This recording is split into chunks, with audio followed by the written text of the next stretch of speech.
رانا صاحب آپ کو سلام سلام دو. اگر کوئی سوال پوچھنا چاہتے ہیں تو پوچھیے گا, پھر ہم ایک جو اصل ہمارا ٹاپک ہے اس کے اوپر بات کرتے ہیں. جی رانا صاحب.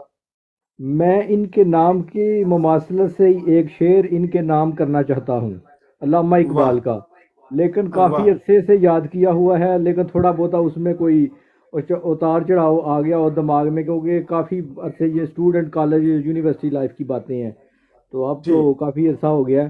لیکن ان کے ارباب نام سے جو ہے نا, ہماری فیملی میں ہمارے حلقہ احباب کے کافی لوگ تھے, تو وہ ایک شعر مجھے یاد آ گیا ہے علامہ اقبال کا, اے شکوہ ارباب وفا بھی سن لے, ہو گرے ہمت سے تھوڑا سا گلا بھی سن لے. اچھا, اب ٹھیک ہے, ٹھیک پڑھا ہے جی آپا, انہوں نے صحیح پڑھا ہے کیونکہ انہوں نے خود ارباب میرا نام نہیں ہے, میرا نام رباب ہے.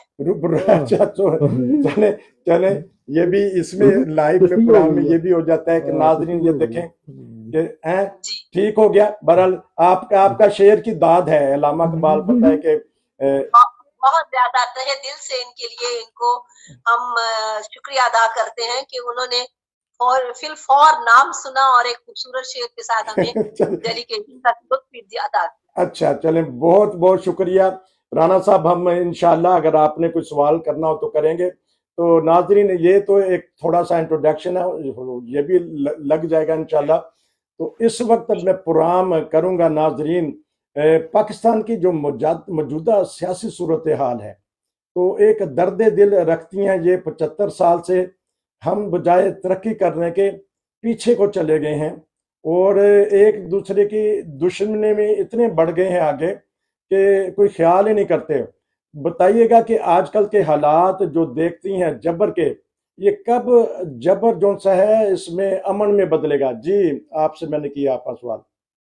جی میرے عزیز بردر, دیکھیے ہم جب تک اپنے آپ کو انسانیت کے زمرے میں اور اپنی حقیقت خلقت کو نہیں جانتے ہیں تو ہم اس دنیا پہ غدر مچانے میں کوئی بھی دقیقہ پر گزارش نہیں کرتے ہیں. دیکھیے قدرت نے ہمیں پیدا کیا ہے, اس نے نظام کائنات بنایا ہے, یہ دنیا مرتب کی ہے, اور اس میں رہنے کے کچھ اصول کچھ اطوار ہمیں سکھائے گئے ہیں دین کی طرف سے.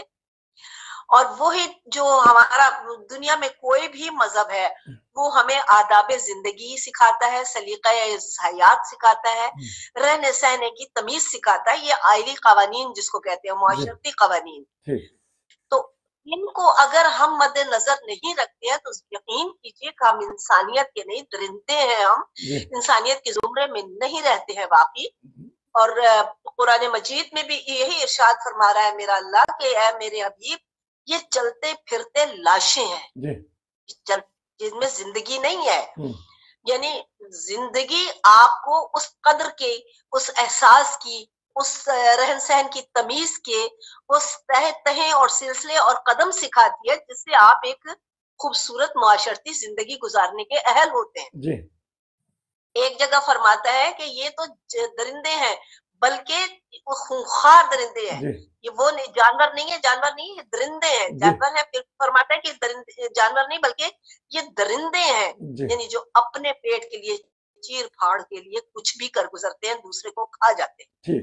آج ہمارے ملک میں وہی ظلم مچا ہوا ہے.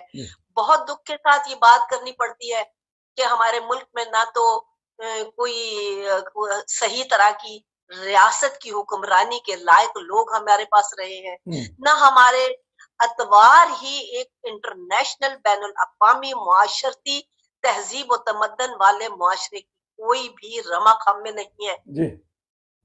ہم دین کے کسی اسلوب سے بہرہ نہیں ہیں, بلکہ پوری کی پوری ہمارے یہاں تو ایسے چل رہا ہے کہ جیسے ابلیس نے پورا ہر طرف اپنا پنجہ جما لیا ہے اور اب انسانیت کی ہر بات ختم ہو چکی ہے. انسانیت رہی ہے.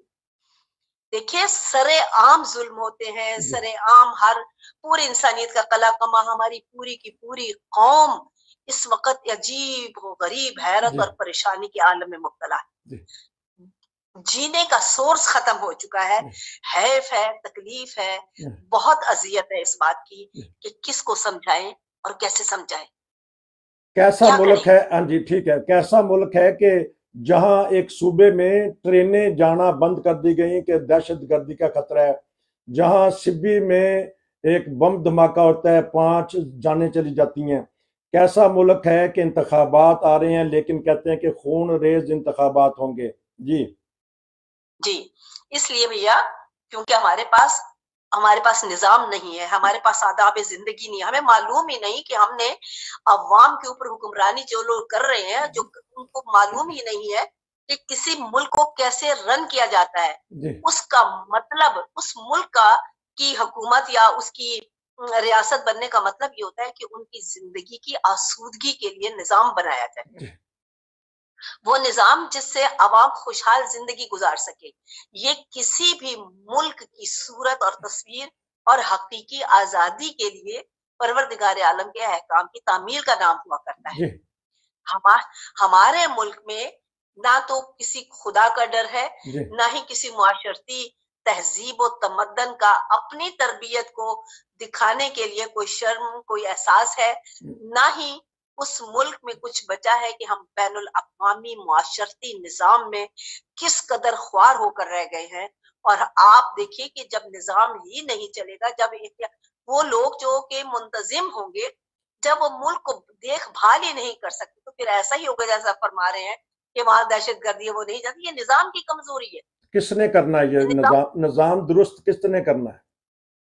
نظام اس نے کرنا ہے جو باضمیر ہوگا، باغیرت ہوگا، جس کے پاس عزت نفس ہوگی اور جو اپنے خدا کے احکامات کی تعمیل اپنا نصب العین سمجھے گا کہ وہ مختصر وقت کے لیے یہاں موجود ہے اور اس کو ایک ذمہ داری دی گئی ہے، اس کو ایسے نبھانا ہے تاکہ میں جب اپنے بدن سے نکل کے میری روح یہ جو زندگی ہے آگے بڑھے گی تو یہاں پہ میری ڈیوائس جو باقی رہ جائے گی اس کے ساتھ کیا ہوگا اور میرا اگلا سفر کیسے ہوگا۔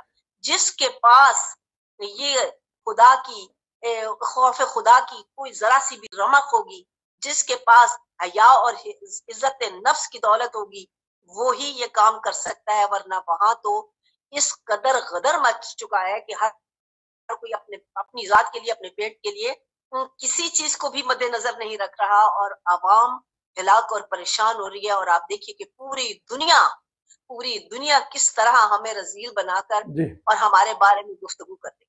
ہمارے ممبر کا کیا قصور ہے، علماء کا، جو ہم بگاڑ پیدا کرتے دیکھ رہے ہیں، سنوار نہیں سکے؟ جی مجھے معذرت کے ساتھ یہ کہنا پڑتا ہے کہ یہ جتنی آج ہمارے تباہی مچی ہوئی ہے یہ ہمارے علماء اور ممبروں کی ہی خرابیوں کی وجہ سے ہے، کیونکہ علم ایک علیحدہ چیز ہے اور کتابوں کا پڑھنا انفارمیشن پوری ٹوٹلی ڈیفرنٹ چیز ہے۔ ہمارے ہاں کتاب پڑھی جاتی ہے لیکن پریکٹس نہیں کی جاتی، اور پریکٹس کے بغیر آپ علم والے نہیں کہلا سکتے۔ میں نے پہلے بھی کسی اشارے میں بات میں کیا ہے کہ میں آپ کو کروڑ ہاتھ نسخے دے دوں اور ویڈیو دکھا دوں کہ میں ایک بہت لذیذ مشروب بناتی ہوں، اس میں پتی، دودھ، چینی ایسی چیزیں ہوتی ہیں، آپ دیکھیں آپ کو سارا علم ہو جائے گا، لیکن جس دن آپ خود پہلا گھونٹ پیئیں گے تب آپ کہیں گے معلومات تو بہت تھی لیکن آج علم ہوا کہ اس مشروب کو چائے کہتے ہیں اور اس کا یہ ذائقہ ہے۔ دیکھیں اب یہ جو علم ہے یہ علم تجربے سے حاصل ہوتا ہے، ایکسپیرینس سے، صرف پڑھنے سے نہیں۔ اور ہمارے ملک میں ماشاءاللہ سے میں نے جتنا ظلم مسجدوں، ممبروں اور علماء کے تھرو دیکھا ہے، اپنی جگہ پہ لرز کے انسان رہ جاتا ہے۔ جب ان کی کوالیفیکیشن مکمل ہوگی، جب ان کی تربیت مکمل ہوگی، پھر ہی وہ معاشرے کو درست کر سکیں گے اور پھر ہی وہ زیادتیوں پہ اپنے نظام کے خلاف جو ظلم مچا ہوا ہے اس کے خلاف اس کی تربیت کے لیے، اس کی درستی کے لیے مل کر ایک آواز اٹھائیں گے تو بہتری ہوگی، ورنہ ہم اور زیادہ پامالی میں چلے جائیں گے۔ اور یقین کیجئے کہ اس قدر بوجھ انہی کندھوں پر رہے گا جو وقت کے راہبر، علماء اور خدا کے نمائندے بن کر خدا کی ہر بات کے خلاف ظلم کے ساتھ کھڑے۔ ناظرین، پروگرام کا سلسلہ جاری ہے۔ اب دوسرے حصے میں، پہلے حصے میں ہم نے بات کی ہے کہ ہمارے علماء کا کردار، اب اس حصے میں کیونکہ ٹک ٹاک پہ ہم 10 منٹ کا لگا سکتے ہیں، اس اگلے حصے میں میں بات کروں گا ہمارے سیاستدانوں کا اور ہماری عوام کا قصور۔ جی بتائیے گا کہ ہمارے سیاستدانوں سے کیا غلطی ہوئی ہے کہ ہم سیاسی طور پر عدم استحکام ہے ہمارے معاشرے میں؟ جی، ہمارے سیاستدانوں نے اپنے ایوانوں میں، اپنے محلوں میں زندگی کو بس اسی حد تک اپنی زندگی اور اپنی ذمہ داری سمجھ رکھا ہے. ان کو معلوم نہیں ہے کہ اتنی مخلوق کی ذمہ داری ہم پر ہے. اسی لیے وہ ان کی یہ نااہلی اور ان کی خود غرضی، خود نفسی ہوس پرستی نے پورے ملک کا بیڑا غرق کر دیا اور عوام کو مظلوم اور مجبور اور محکوم بنا دیا گیا، اور عوام سفر کر رہی ہے. اب عوام کا یہ قصور ہے کہ وہ اپنے رائٹ کے لیے اٹھتی نہیں ہے. مل جل کر کتنے لوگ ہوتے ہیں جو نظام ملک کو، اس کشور کو، ہمارے کو برباد کرنے پہ اکٹھے ہوتے ہیں. کتنے لوگ، بے شک ان کے پاس اختیار ہوتے ہیں، لیکن عوام ان سے مہات درجے زیادہ ہے. اور اگر وہ مل کر اپنے حقوق کے لیے، اپنے خالی حقوق کے لیے نہیں، اپنی نسلوں کے لیے بھی، اپنے ملک کے لیے، ملک کی حفاظت کرنا ہم فرض ہے، اور ہم اس کے لیے آواز بلند کریں اور اس نجس نظام کو بدلنے کے لیے اپنی زندگیوں کو گلوے کار لائیں تاکہ سکون ہو سکے اور آئندہ نسلیں بھی سکون سے زندگی گزار سکیں. 75 سال میں اس ملک کا بیڑا غرق ہو گیا ہے، اور آج ہمارا حال یہ ہے، ہمارا نظام، ہماری زندگی، ہمارا اخلاق، ہماری تہذیب، ہماری معاشرتی پوری کی پوری کہانی گٹر میں اتر چکی ہے. یہ سب قصور اسٹیبلشمنٹ اور ہماری سیاستدانوں کا ہے. عدلیہ کو کیا دیکھتے ہیں؟ جہاں سے فیصلے ہونے چاہیے، قانون کی حکمرانی ہونی چاہیے، جہاں اللہ کا اور جو حکومت کا بھی قانون ہوتا ہے اس کو نافذ کرنا یا اس کا فیصلہ کرنا وہ ہماری عدلیہ نے کرنا ہوتا ہے. کہاں سے غلطی ایسی ہو گئی ہے کہ ہم صحیح فیصلے بر وقت نہیں کر سکے؟ 50 سال بعد بھی فیصلہ کہتے ہیں کہ یہ فیصلے غلط ہوئے تھے.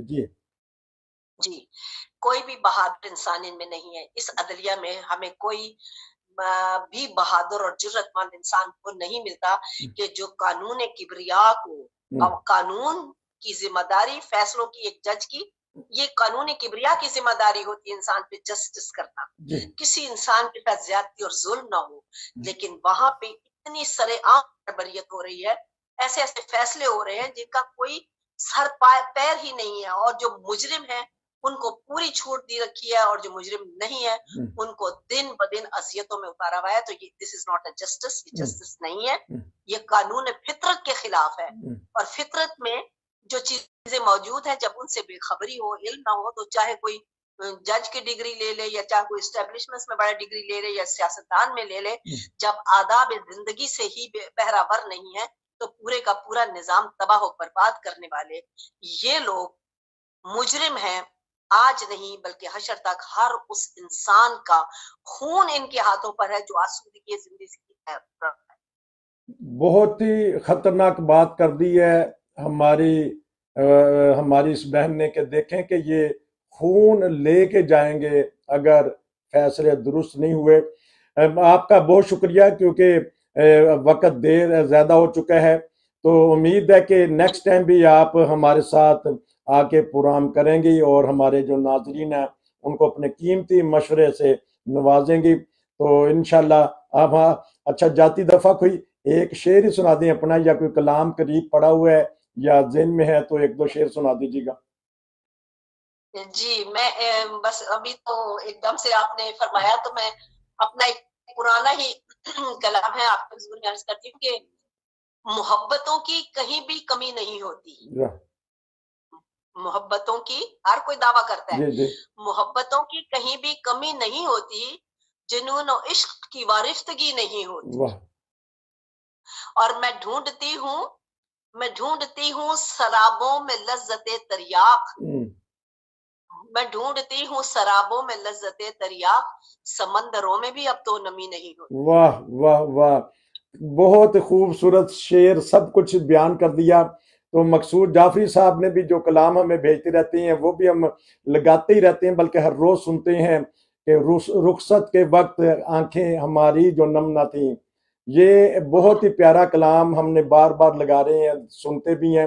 تو آپ کے بھی ان کے ساتھ بڑے اچھے ماشاءاللہ تعلقات ہیں اس معاملے میں، کیونکہ انٹرنیشنل شاعرہ بھی ہیں آپ. تو بہت شکریہ، آپ سے پھر میں ملاقات ہوگی اور آپ کا پروگرام لیں گے. ناظرین یہ تھی ہمارے ساتھ رباب صاحبہ. امید ہے کہ آپ کو پروگرام پسند آیا ہوگا. نصیر کو اجازت دیجیے. السلام علیکم.